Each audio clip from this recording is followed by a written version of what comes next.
ওম শান্তি। আজকে 24শে মার্চ 2026 আমরা শুনছি সাকার বাংলা মুরলী। আজকের মহাবাক্য, এই মহাবাক্যে বাবা বলেছেন, মিষ্টি বাচ্চারা, তোমাদের ঘর পরিবারে থেকেই কমল পুষ্পের মতো পবিত্র হতে হবে, এক বাবার শ্রীমতেই চলতে হবে, কোনো রকম ডিসসার্ভিস করা উচিত নয়। বাবা আমাদের উদাহরণ দিচ্ছেন যে গৃহস্থ ব্যবহারে থেকেই তোমাদের কমল পুষ্পের মতো হতে হবে। কমল পুষ্প যেমন কাদা মাটির সঙ্গে থেকেও, জলের মধ্যে থেকেও তার মধ্যে কোনো কাদা লাগে না, কোনো জল লাগে না, ঠিক তেমনি তোমরা এই সংসারে থেকেও মায়া রাবণের দেওয়া বিকার তোমাদেরকে স্পর্শ করবে না। আর এই বাবার শ্রীমতে তোমাদের চলতে হবে, তার মধ্যে কোনো রকম ডিসসার্ভিস করা উচিত নয়। আজকের মুরলী থেকে প্রশ্ন, কোন বাচ্চাদের মায়া সজোরে ঘুষি মারে? সবচেয়ে বড় লক্ষ্য কোনটি? উত্তর, যে বাচ্চারা দেহ অভিমানে থাকে তাদেরকে মায়া সজোরে ঘুষি মারে, নাম রূপেও তারা ফেসে যায়। দেহ অভিমান আসলেই থাপ্পড় পড়ে, এর ফলে পদভ্রষ্ট হয়ে যায়। দেহ অভিমান ত্যাগ করাই হলো লক্ষ্য। দেহ অভিমান ত্যাগ করাই হলো বড় লক্ষ্য। বাবা বলেন, বাচ্চারা দেহি অভিমানী হও। যেমন বাবা অবিডিয়েন্ট সার্ভেন্ট, নিরহংকারী, তেমনি নিরহংকারী হও। অর্থাৎ মায়ার আক্রমণকে, অর্থাৎ মায়ার যে বর্তমানে ভিন্ন ভিন্ন রূপ, তাকে আমাদের ভালোভাবে বুঝতে হবে। বাবা বারবার বলেন, যতটুকু তোমরা রামকে জেনেছ ততটুকু রাবণকেও তোমাদের জানতে হবে। না জানলে পরে দেহ অভিমানে এসে তোমরা মায়ার থাপ্পড় খাবে, পদভ্রষ্ট হয়ে যাবে। আর সেজন্য তার থেকে বাঁচার একমাত্র উপায় হলো দেহি অভিমানী হওয়ার প্র্যাকটিস করা। আর যেমন বাবা নিরহংকারী, অবিডিয়েন্ট সার্ভেন্ট, তেমনি তোমাদের নিরহংকারী হতে হবে, চলনে, বলে, দৃষ্টিতে, কর্মে, কর্তব্যে। আজকের মুরলী থেকে গীত, না সে আমাদের থেকে বিচ্ছিন্ন হবে, না আমরা তার থেকে বিচ্ছিন্ন হব, না ও হামসে জোদা, না হাম উসসে জোদা। কারণ ভগবানের সঙ্গে, বাবার সঙ্গে আমাদের এমনই এক অবিচ্ছেদ্য সম্পর্ক, না বাবার সঙ্গ থেকে আমাদের কেউ ছাড়াতে পারে, না আমাদেরকে বাবার সঙ্গ থেকে ছাড়াতে পারে। ওম শান্তি। বাচ্চারা গান শুনেছে। বাচ্চারা বলে, আমরা বাবার ছিলাম আর বাবাও আমাদের ছিল যখন মূল বতনে ছিলাম। আমাদের মধ্য থেকে কোনো রকম বিচ্ছেদ অবস্থা ছিল না। বাচ্চারা, তোমরা জ্ঞান তো খুব ভালোভাবেই পেয়েছ। তোমরা জানো আমরাই চক্র ঘুরিয়ে আসছি, আবার ওনার হয়েছি, বাবার হয়ে গেছি। উনি এসেছেন রাজযোগ শিখিয়ে আমাদের স্বর্গের মালিক করে তুলতে। কল্পপূর্বের মতোই তিনি এসেছেন। তিনি যে আমাদের বাবা, তিনি যে শিক্ষক, তিনি যে সদ্গুরু। এখন বাবা বলছেন, বাচ্চারা, আমার বাচ্চা হওয়ার পর মধুবনে বসে থেকো না। বাবা আমাদের ইঙ্গিত দিচ্ছেন যে তোমাদের 4 সাবজেক্টের এক বড় সাবজেক্ট হলো সার্ভিস করা। যখন তোমরা জ্ঞান পেয়েছ তখন থেকে তোমাদের এই 4র্থ সাবজেক্ট অর্থাৎ সার্ভিস করার দায়িত্ব তোমাদের অনেক গুণ বেড়ে গেছে। কারণ তোমরা পিতা পরমাত্মাকে প্রত্যক্ষ করতে চাও। তার জন্য মধুবনে বসে থেকো না, সারা দুনিয়া চক্কর লাগাও। তোমরা নিজেদের ঘর পরিবারে থেকে কমল পুষ্পের মতো পবিত্র থাকো। কমল পুষ্প জলের মধ্যে থেকেও জল থেকে উপরে থাকে, তার মধ্যে জল লাগে না। তার জন্ম কাদাতে, কিন্তু তার মধ্যে কোনো কাদা লাগে না। বাবা বলেন, তোমাদের ঘরেই থাকতে হবে, শুধু পবিত্র হতে হবে। এটা তোমাদের অনেক জন্মের অন্তিম জন্ম। সমস্ত মানুষকে আমি পবিত্র করে তুলতে এসেছি। পতিত পাবন সদ্গতি দাতা একজনই, উনি ছাড়া আর কেউ পবিত্র করে তুলতে পারে না। তোমরা বাচ্চারা জানো, অর্ধকল্প ধরে আমরা সিঁড়ি বেয়ে নিচেই নেমে এসেছি। আমরা শতযুগে ত্রেতাযুগে ছিলাম, শতযুগ থেকে ত্রেতা, ত্রেতা থেকে একেবারে আমরা ডাউন স্টেয়ার অর্থাৎ দাপর যুগে এসেছি। 84 জন্ম তোমাদের অবশ্যই সম্পূর্ণ করতে হবে। আর এই 84 চক্র সম্পূর্ণ করে যখন তোমরা জরাজীর্ণ অবস্থায় পরিণত হও, তখনই আমাকে আসতে হয়। বাবা সেই দেওয়া প্রতিশ্রুতি আমাদেরকে বলছে যে আমি বলেছিলাম আর আমি আসছি এই সঙ্গম যুগে। এর মাঝখানে আর কেউ পতিত থেকে পাবন করে তুলতে পারে না।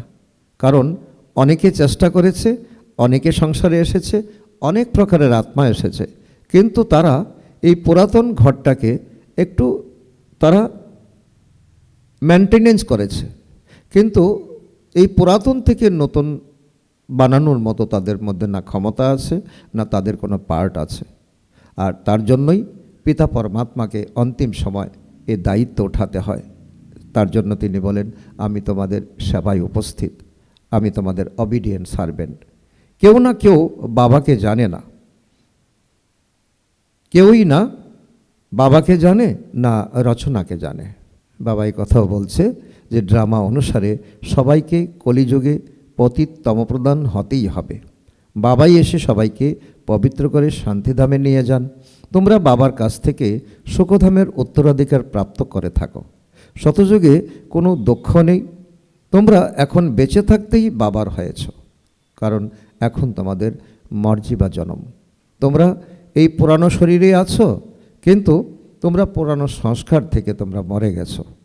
আর বাবা বলছেন তোমরা এখন বেঁচে থাকতেই বাবার হয়েছ।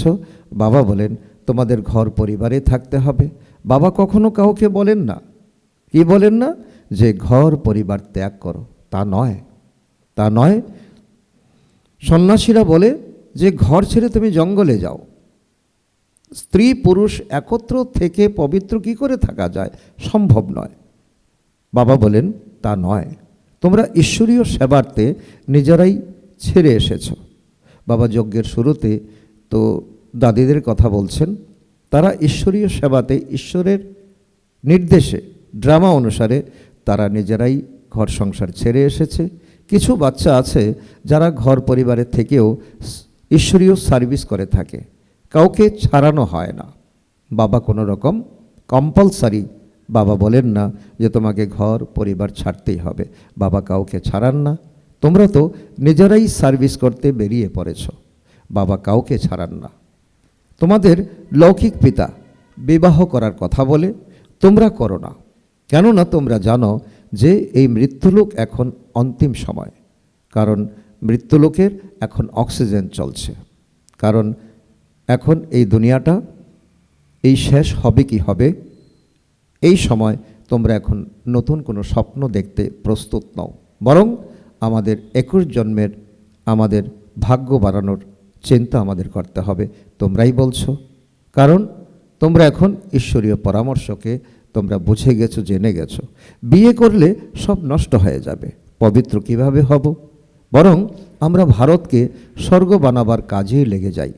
কারণ এই সময় তোমরা কন্যারা এই প্রতিজ্ঞা করছো, এই সার্ভিসে বেরিয়ে পড়ছো, এই দুনিয়াকে এখন পবিত্র করার সার্ভিসে তোমরা বেরিয়ে পড়ছো। বাচ্চারা চায় যে রাম রাজ্য হোক, আহ্বান করে, তাই না? হে পতিত পাবন সীতারাম, হে রাম তুমি এসে ভারতকে স্বর্গ বানাও, ডাকে, কিন্তু কিছুই জানে না। সন্ন্যাসীরা বলে থাকে যে এই সময়ের সুখ কাক বিষ্টার সমান। এই সংসারের সুখকে তারা কাক বিষ্টার সমান বলেছে। কেন? তাদের সত্যযুগেরও কোনো অনুভব নেই, ত্রেতারও কোনো অনুভব নেই।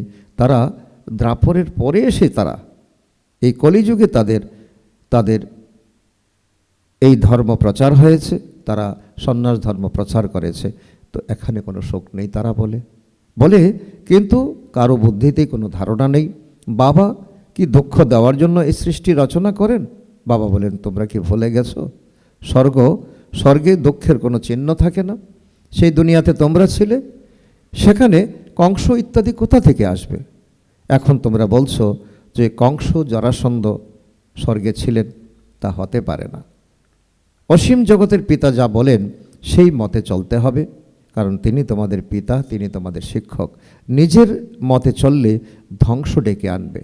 আশ্চর্যবোধ শোনন্তি কথন্তি তারপর ভাগন্তি বা ট্রেটার হয়ে যাবে। বাবা এ কথাও বলছে যে নিজের মতে চলবে না, শ্রীমতে তোমাদের চলতে হবে। আর যদি নিজের মতো চলো আর ঈশ্বরীয় জ্ঞানকে শোনো, তাহলে এক কান দিয়ে শুনবে, অন্য কান দিয়ে বেরিয়ে যাবে, তারপর শুনবে আশ্চর্য হয়ে, তারপর কথা সবাইকে শোনাবে, কাউকে বোঝাতে পারবে, কাউকে বোঝাতে পারবে না, তারপর বেরিয়ে গিয়ে ট্রেটার হবে, বিশ্বাসঘাতক হবে। কত ডিসসার্ভিস করবে তোমরা। তারপর তাদের কি হবে? বাবা এও বলছে, হিরেতুল্য জীবন তৈরি করার পরিবর্তে করিতুল্য জীবন তোমরা গড়ে তুলবে। শেষে গিয়ে তোমাদের সব সাক্ষাৎকার হবে। এমন চাল চলনের জন্য এই পদ পেতে চলেছি। অন্তিম সময় যখন ধর্মরাজ তোমাদের ধর্মরাজের দ্বারে যেতে হবে, তখন তোমাদেরকে সব সাক্ষাৎকার করানো হবে। তোমরা এইরকম চাল চলন চলেছ, মন মতে চলেছ, শ্রীমতে চলনি, তার জন্য তোমাদের এই কঠিন শাস্তি। তোমাদের এখন কোনো তো পাপ কর্ম করা উচিত নয়, কারণ পাপ কর্ম করে তোমরা হজম করতে পারবে না। কেননা তোমরা পণ্য আত্মা হচ্ছ, পাপের জন্য শতগুণ শাস্তি বৃদ্ধি পাবে, শতগুণ শাস্তি তোমাদের পেতে হবে। স্বর্গে যদিও যাবে, কিন্তু পদ নিম্নমানের হবে। তোমরা এখানে রাজযোগ শিখতে আসো, তারপর প্রজা হয়ে যাও। কারণ তোমরা মন মতে চলো, পরমতে চলো, তো রাজা হতে হতে তোমরা প্রজা হয়ে যাও। পদের কত তফাৎ হয়ে যায়। এও বোঝানো হয়েছে, যজ্ঞে কিছু দিয়ে তারপর ফিরিয়ে নিলে চণ্ডাল হয়ে জন্ম নিতে হবে। কিছু বাচ্চার চালচলনই এমন হয় যার জন্য পদ কম হয়ে যায়। বাবা বুঝান, এমন কর্ম করো না যাতে রাজারানীর পরিবর্তে প্রজার মধ্যেও কম পদ পাও। যজ্ঞে সাহা করে চলে গেলে কি তৈরি হবে? বাবা এও বোঝান, বাচ্চারা কোনো বিকর্ম করো না, না হলে শতগুণ সাজা খেতে হবে। তবে কেন ক্ষতি ডেকে আনছো? এখানে অর্থাৎ মধুবনে না থেকেও যারা ঘর পরিবারে থেকেই সার্ভিস করে, তারা অনেক উচ্চ পদ প্রাপ্ত করে। এমন অনেক গরিব আছে যারা 8 আনা 1 টাকা পাঠিয়ে দেয়, আর যদি কেউ 1000 টাকাও দিয়ে থাকে, তবু গরিবই উচ্চ পদ পাবে। কেননা ওরা কোনো পাপ কর্ম করে না। ওরা সচ্চা কথা বাবার কাছে বলে, বাবা আমার 2 আনা আছে, আমি 1 আনা এই যজ্ঞে দিলাম। পাপ করলে শতগুণ সাজা বৃদ্ধি পাবে। তোমাদের পুণ্য আত্মা হয়ে সবাইকে সুখ দিতে হবে।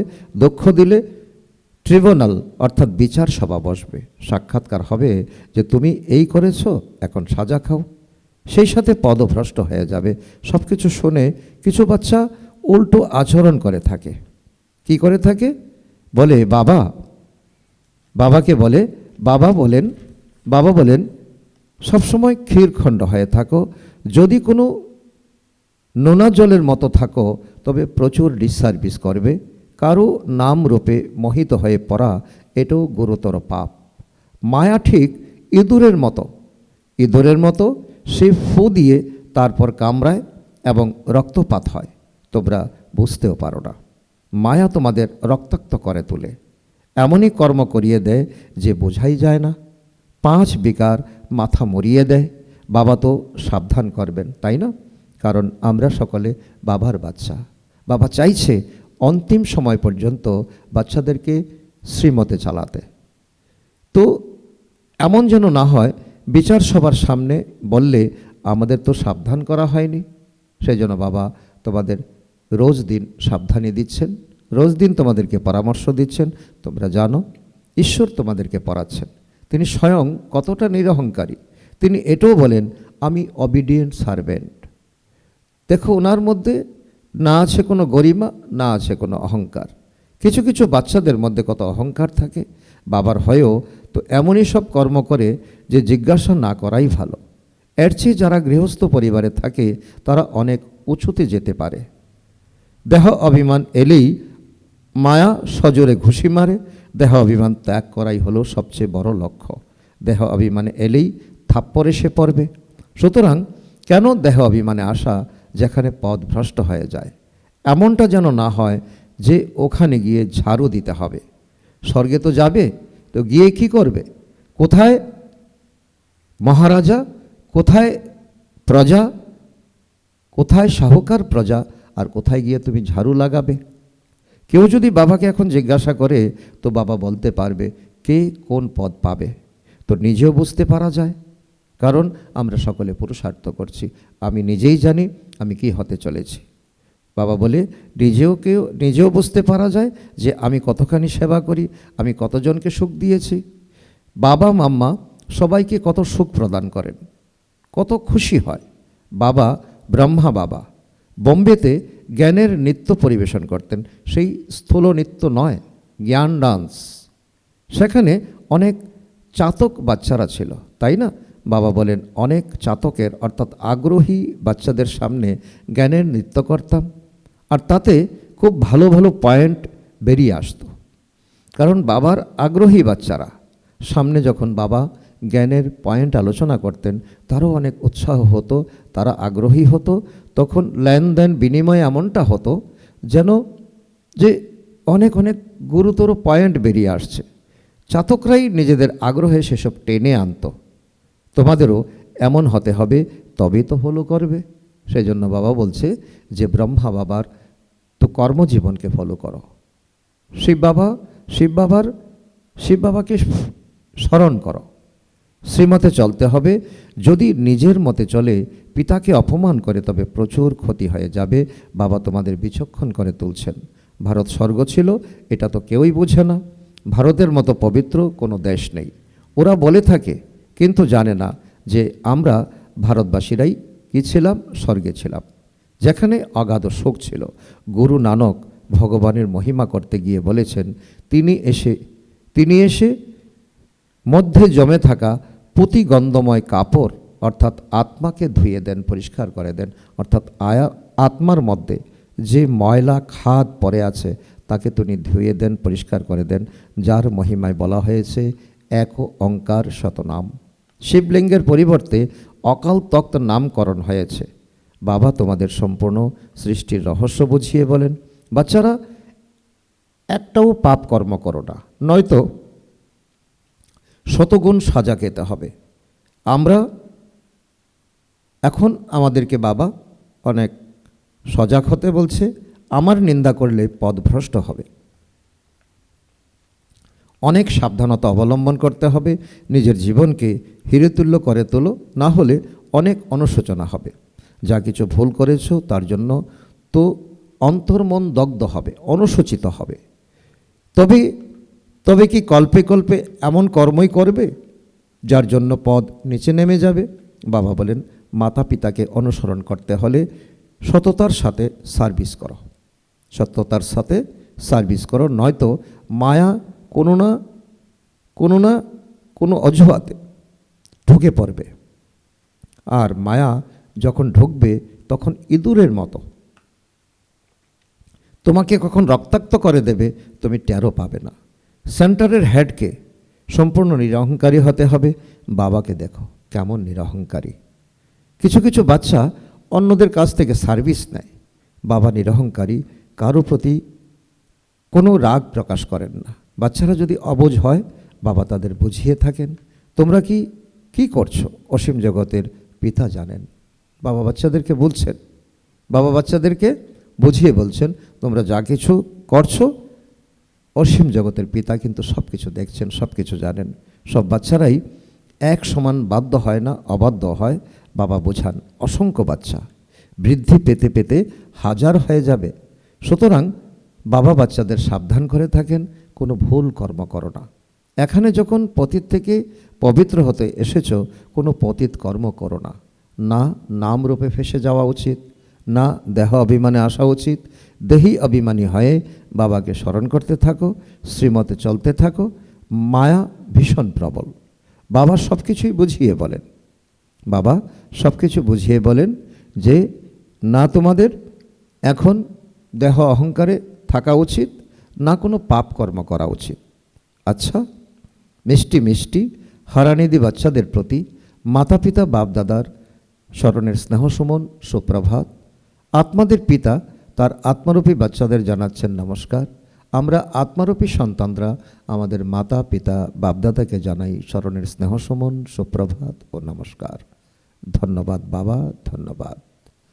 আজকের মুরলী থেকে ধারণার জন্য মুখ্যসার 1 নম্বর পয়েন্ট, বাবার মতো নিরহংকারী হতে হবে, কারো সেবা নেওয়া উচিত নয়, কাউকে দুঃখ দেবে না, এমন কোনো পাপ কর্ম যেন না হয় যার জন্য সাজা খেতে হবে, নিজেদের মধ্যে ক্ষীরখণ্ড হয়ে থাকতে হবে। নাম্বার 2 পয়েন্ট, একমাত্র বাবার শ্রীমতেই চলতে হবে, নিজের মতে নয়। আজকে বাপ দাদার মধুর বরদান আমাদের বাচ্চাদের প্রতি। সেকেন্ডে, দেহরূপী চোলা থেকে পৃথক হয়ে কর্মভোগের উপর বিজয় প্রাপ্তকারী সর্বশক্তি সম্পন্ন ভব।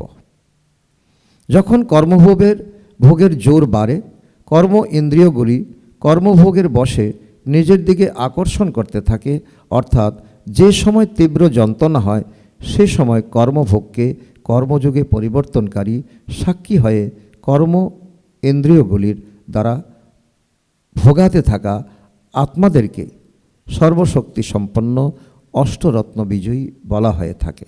এর জন্য অনেক সময়ের দেহরূপী চোলার থেকে পৃথক হওয়ার অভ্যাস থাকবে, ডিটাচ হয়ে যাও। এই বস্ত্র দুনিয়ার বা মায়ার আকর্ষণে টাইট অর্থাৎ আকৃষ্ট হবে না, তবেই সহজে খোলা যাবে। আজকের স্লোগান, সকলের থেকে সম্মান প্রাপ্ত করার জন্য নির্মাণচিত হও, নির্মাণতাই হলো মহানতার লক্ষণ। আজকে মাতেশ্বরীজির অমূল্য মহাবাক্যের 2টি পয়েন্ট। প্রথম পয়েন্ট, ঈশ্বর যে সর্বব্যাপী নন তার প্রমাণ কি? শিরোমণি গীতায় ভগবানুবাচ, যেখানে জয় আমিও সেখানে থাকি, এটাই পরমাত্মার মহাবাক্য। পর্বত সকলের মধ্যে যে হিমালয় পর্বত, তার মধ্যে আমি আছি, আর সাপের মধ্যে কালীয় নাগকে দেখানো হয়েছে। সুতরাং এর দ্বারা প্রমাণ হয় যে পরমাত্মা সব সাপেদের মধ্যে শুধুমাত্র কালীয় নাগের মধ্যেই অবস্থান করে। তবে তিনি তো সব সাপেদের মধ্যে বিরাজ করেন না। যদি পরমাত্মা সর্বোচ্চ পর্বতে বিরাজ করেন, তবে তো নিচু পর্বতমালায় তিনি থাকেন না। এবং বলা হয়, যেখানে বিজয় সেখানেই জন্ম, অর্থাৎ তিনি পরাজিত হন না। তো এর দ্বারা প্রমাণিত হয় যে পরমাত্মা সর্বব্যাপী নন। একদিকে এমন বলা হয়, আবার অন্যদিকে বলা হয় পরমাত্মা অনেক রূপে আসেন। যেমন পরমাত্মাকে 24 অবতার রূপে দেখানো হয়েছে, বলা হয় কচ্ছপ, কুমির ইত্যাদি সমস্ত রূপে পরমাত্মা বিরাজ করেন। তো এ হলো তাদের মধ্যে তাদের মিথ্যে জ্ঞান। এভাবেই পরমাত্মাকে সর্বত্র আছেন ভেবে বসে আছে। যখন এই সময় কলিযুগের সর্বত্র মায়ার বিস্তার হচ্ছে মায়ার, আর সেখানে বলা হয়েছে বিস্তার হচ্ছে পরমাত্মার। সুতরাং পরমাত্মা সর্বত্র কিভাবে থাকতে পারেন? গীতাতে উল্লেখ আছে, আমি মায়ার মধ্যে বিরাজ করি না। এটাই প্রমাণ হয় যে তিনি সর্বব্যাপী নন। দ্বিতীয় পয়েন্ট, নিরাকার দুনিয়া আত্মা আর পরমাত্মার নিবাস স্থান। আমরা জানি, যখন আমরা নিরাকার দুনিয়া বলে থাকি, এর অর্থ এই নয় যে তার কোনো আকার নেই। নিরাকারী দুনিয়া বলি যখন, নিশ্চয়ই কোনো দুনিয়া আছে, কিন্তু স্থূল সৃষ্টির মতো তার আকার নয়। যেমন পরমাত্মা নিরাকার, কিন্তু তার নিজের সূক্ষ্ম রূপ অবশ্যই আছে। সুতরাং আমরা আত্মা আর পরমাত্মার ধাম নিরাকার দুনিয়া। যখন আমরা দুনিয়া শব্দটি বলি, এর দ্বারা প্রমাণ হয় যে সেটাও একটা দুনিয়া যেখানে আত্মারা থাকে, তবেই তো দুনিয়া বলা হয়। দুনিয়ার মানুষ মনে করে পরমাত্মার রূপ অখণ্ড জ্যোতি তত্ত্ব, ওটা হলো পরমাত্মার থাকার ঠিকানা, যাকে রিটায়ার হোম বলা হয়। সুতরাং আমরা পরমাত্মার ঘরকে পরমাত্মা বলতে পারি না। সন্ন্যাসীরা বলে, ব্রহ্ম মহাতত্ত্বকে ভগবান বলে। দ্বিতীয় হলো আকারী দুনিয়া, যেখানে ব্রহ্মা বিষ্ণু শঙ্কর দেবতারা আকার রূপে বিরাজ করেন। আর এটা হলো সাকার দুনিয়া, যার 2টি ভাগ আছে। এক হলো নির্বিকারী স্বর্গের দুনিয়া, যেখানে অর্ধকল্প সর্বদা সুখ, পবিত্রতা আর শান্তি বিরাজ করে। দ্বিতীয়টি হলো বিকারগ্রস্ত কলিযুগের দুঃখ অশান্তির দুনিয়া, দাপর থেকে এ দুনিয়া শুরু হয়েছে, আর কলিযুগে এ ভয়ানক রূপ নিয়েছে। এখন এই দুনিয়ার কথা বলা হয় কেন? কেননা মানুষ বলে স্বর্গ আর নরক দুই পরমাত্মার দ্বারা রচিত। এর উদ্দেশ্যে পরমাত্মার মহাবাক্য, বাচ্চারা, আমি কোনো দুঃখের দুনিয়া রচনা করিনি, আমি সুখের দুনিয়া রচনা করি। এখন এই যে দুঃখ আর অশান্তির দুনিয়া, সেটা মনুষ্য আত্মাদের নিজেদের আর পরমাত্মাকে ভুলে যাওয়ার জন্য নিজেদের হিসেব নিকেশ ভোগে চলেছে। এমনটা নয় যে সময় সুখ আর পুণ্যের দুনিয়া রচিত হয় সেখানে কোনো সৃষ্টি চলে না। তবে হ্যাঁ, যখন আমরা বলি ওখানে দেবতাদের নিবাসস্থান ছিল, তো সেখানেও প্রবৃত্তি চলত, কিন্তু বিকারগ্রস্ত প্যারাডাইস ছিল না, যার জন্য সেখানে কর্মবন্ধন ছিল না। ওই দুনিয়াকে কর্মবন্ধনহীন স্বর্গের দুনিয়া বলা হয়। সুতরাং এক হলো নিরাকার দুনিয়া, দ্বিতীয় হলো আকারী দুনিয়া, তৃতীয় হলো সাকার দুনিয়া। আচ্ছা, ওম শান্তি।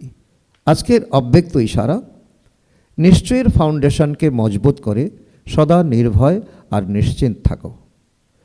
সাকারে যদি কোনো নিমিত্ত শ্রেষ্ঠ আত্মার সাথে থাকে, তো তার কাছ থেকে কোনো কাজ ভেরিফাই করিয়ে তারপর করলে তবে সেই কাজ নিশ্চয় বুদ্ধি হয়ে করবে। নির্ভয়তা আর নিশ্চয় দুটি গুণ সামনে রেখে করবে। তো যেখানে সদা নিশ্চয় আর নির্ভয়তা আছে, সেখানে সর্বদা শ্রেষ্ঠ সংকল্পেরই বিজয় হয়। যা কিছু সংকল্প করো, যদি সদা নিরাকার আর সাকার সাথে বা সম্মুখে থাকে, তাহলে ভেরিফাই করানোর পর নিশ্চয় আর নির্ভয়তার সাথে করো।